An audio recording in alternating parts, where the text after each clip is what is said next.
Hello guys good morning Aradhana kitchen and ब्लगলৈ সকলোকে স্বাগতম জনাইছোঁ। আশা কৰোঁ সকলো ভালে কুশলে আছে।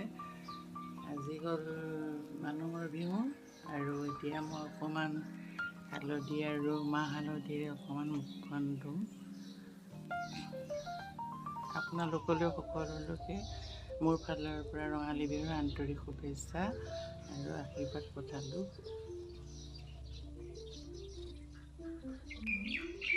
ৰাতিপুৱা শুই উঠিছোঁ, এতিয়া গা ধোৱাই নাই, মুখ চুখ ধুই লৈ পেলাই সানি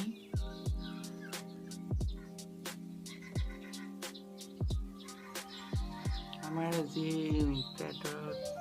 পেটৰ কাষতে মানে ৰঙালী বিহুৰ আমাৰ লেডিজ গ্ৰুপখিনিয়ে এটা বিহু পাতিব, তাকে আপোনালোকক দেখাই থাকিম, চাই থাকিব ভিডিঅ'টো শেষলৈকে।